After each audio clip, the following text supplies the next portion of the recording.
Justice League number 16 by Bryan, Hitch, and Fernando Pasarin.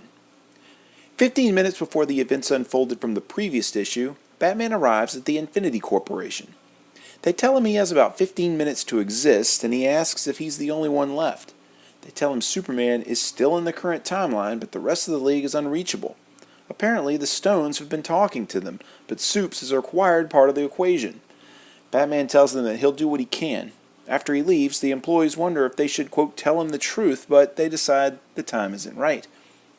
In Atlantis, about 47,000 years ago, Aquaman tells the Atlantians that he'll one day be their king. For now, though, they await the Queen's childbirth and have carved some signs into the Earth's stone. He tells them that he just used the Zodiac crystal to save the Earth, which is apparently not very important to them at this time anyway.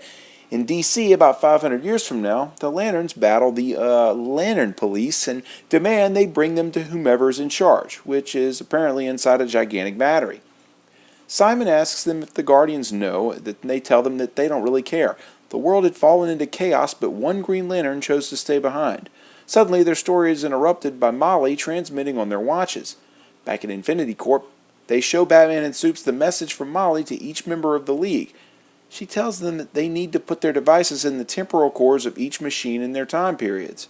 Ancient Atlantis, Ancient Greece, Barry Allen's Flash creation period, future Washington, D.C., and the 30th century.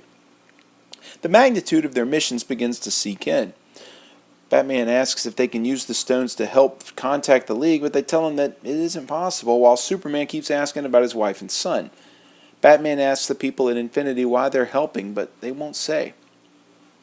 They link the group Molly mentions, called the, quote, Timeless, to the events, and Superman asks if there's a control center in the floating ship outside their building. They tell him that there is a point of higher temporal energy. He tells them that he's going to go and discuss things. Flying towards them, he says that he's coming to talk and that looking for a fight is a bad choice. Suddenly, a huge being tells him that he is always, everywhere, and has been waiting for Superman. The next page reveals a massive embryonic being tethered by cables and tubes. It ominously says that it's, quote, time to save history, and with that, we're left to be continued. You know, the writing in this series has been and continues to be stellar. The art is where it takes a step back, however. Superman looks like a confused Rob Riggle, and Aquaman kind of looks like Sylvester Stallone does now in the new Rocky and Rambo movies with like that fat, muscly face. It's not noticeable enough to screw up the story for me, and probably won't be, but if I had to find something to complain about, I guess it would be that. Overall, however, I give it an 8 out of 10, and if there's one book you need to keep you sort of caught up with the DC Universe, this is still definitely it. If you like this video, give me a like and subscribe. This video is accompanied by my blog at nerdiestkidyouknow.blogspot.com or nerdiestkidyouknow.com. You can also follow links to my Facebook, Instagram, or Twitter pages, as well as a link to this very issue for sale in my eBay store by clicking below. For the Nerdiest Kid You Know, I'm Sam Torito. Thanks for watching.